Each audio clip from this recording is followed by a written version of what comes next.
Assalamualaikum warahmatullahi wabarakatuh. Selamat datang di KBM Daring Kelas Prakarya. Apa kabar semuanya? Semoga kita dalam keadaan sehat dan baik-baik saja di dalam masa new normal seperti ini. Jangan lupa walaupun kita belajar daring tapi harus tetap semangat dan fokus.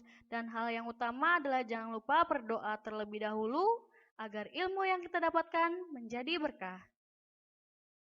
Pada pertemuan minggu lalu, kita telah membahas tentang prinsip-prinsip kerajinan bahan lunak serta manfaatnya dan belajar tentang jenis-jenis kerajinan bahan lunak. Untuk hari ini, kita akan melanjutkan kembali materi tentang kerajinan bahan lunak. Sebelum kita beralih pada materi selanjutnya, marilah kita mengulas kembali materi minggu lalu. Apa kalian masih ingat manfaat kerajinan bahan lunak itu untuk apa? Ya, benar. Yang pertama adalah untuk kelengkapan busana.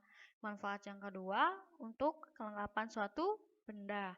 Manfaat yang ketiga adalah untuk kelengkapan rumah atau bangunan. Manfaat yang keempat adalah untuk kelengkapan keperluan ritual atau sebagai upacara adat.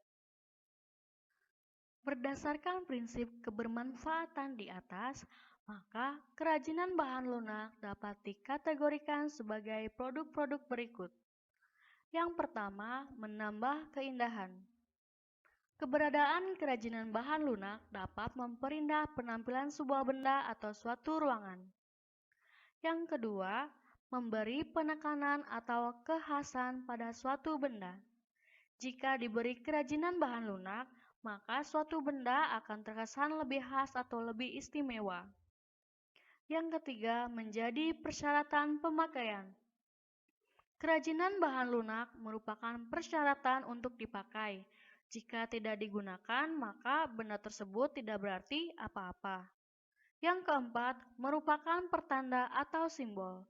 Produk kerajinan bahan lunak dapat dijadikan sebagai pertanda atau simbol suatu kepentingan. Yang kelima, dibuat khusus sesuai benda aslinya atau duplikasi. Kerajinan bahan lunak dibuat secara khusus menyerupai bentuk aslinya untuk alasan dan kebutuhan tertentu.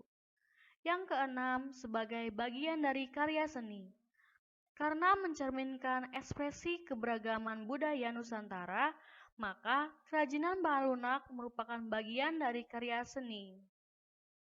Pada pertemuan minggu lalu pun kita telah membahas tentang jenis-jenis kerajinan bahan lunak. Apa masih ingat? Ya, yang pertama adalah bahan lunak alam, yang kedua adalah bahan lunak buatan. Untuk hari ini kita akan lebih memperdalam tentang jenis dan karakteristik kerajinan bahan lunak. Keragaman bahan lunak tentunya memiliki karakteristik yang berbeda satu sama lainnya. Berikut ini merupakan ciri-ciri dari bahan lunak yang perlu dikenal dan dimengerti. Yang pertama adalah bahan lunak alam. Bahan lunak alam adalah bahan yang berasal dari tumbuhan dan hewan atau lapisan bumi yang bersifat lunak. Contoh bahan lunak alam adalah tanah liat. Tanah liat memiliki ciri sebagai berikut. Yang pertama, tanah liat memiliki warna yang beragam, tetapi semuanya merupakan warna natural tanah, yaitu coklat. Ada yang berwarna coklat muda, tua, atau coklat keabu-abuan, serta coklat keputihan. Setiap warna bergantung pada kandungan dari masing-masing tanah tersebut. Tanah yang mengandung kaolin lebih banyak akan berwarna lebih putih, stoneware lebih ke hitam atau keabu-abuan, sedangkan earthenware lebih terlihat coklat kemerahan. Ciri selanjutnya adalah tanah liat stoneware memiliki daya bakar hingga 1300 derajat Celcius, sedangkan earthenware hanya sampai 900 derajat Celcius. Ciri yang ketiga adalah tanah liat mudah hancur jika tidak melalui proses pembakaran. Jika dibakar, jenis kerajinan ini disebut keramik. Ciri yang keempat adalah campuran tanah liat adalah air. Ciri yang kelima, pewarnaan tanah liat dapat dilakukan dengan glasir atau pembakaran tinggi hingga 1300 derajat Celcius. Dapat pula hanya dibakar biskuit dengan suhu 900 derajat Celcius, lalu diberi warna cat langsung. Contoh kerajinan tanah liat adalah keramik.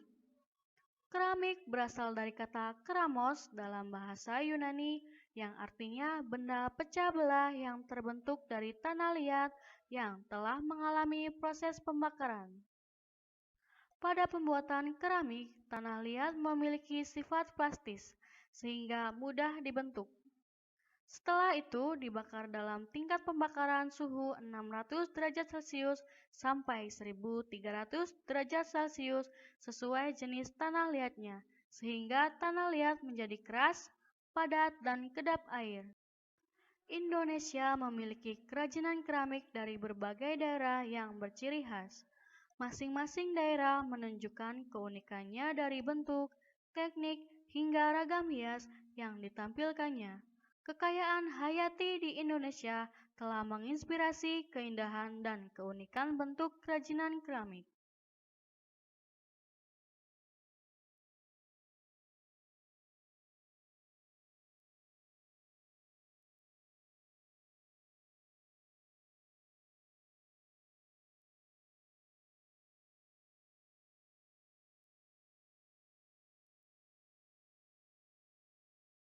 Contoh bahan lunak alam yang kedua adalah flour clay. Flour clay memiliki ciri-ciri sebagai berikut. Yang pertama, flour clay berasal dari adonan tepung yang dilumat hingga kalis dan mudah dibentuk. Yang kedua, flour clay juga dicampur dengan air. Yang ketiga, kerajinan dari flour clay tidak tahan air karena jika terkena air akan mudah rusak. Yang keempat, pewarnaan flour clay dapat dilakukan dengan pewarna makanan atau sintetis agar muncul warna-warna yang cemerlang. Flour clay adalah sejenis bahan tepung yang dibuat menjadi adonan. Adonan dibuat sedemikian rupa hingga kalis dan lunak sehingga mudah dibentuk. Flour clay lebih banyak mencerminkan kegiatan pengisi waktu luang di rumah, karena bahan yang digunakan pun berasal dari rumah, yaitu bahan yang biasa dipakai untuk mengolah panganan sehari-hari. Kerajinan flour clay ini memberikan peluang bisnis yang begitu besar, mengingat sifatnya yang lunak dan mudah dibentuk sehingga dapat dikreasikan menjadi bentuk-bentuk yang kreatif dan menarik.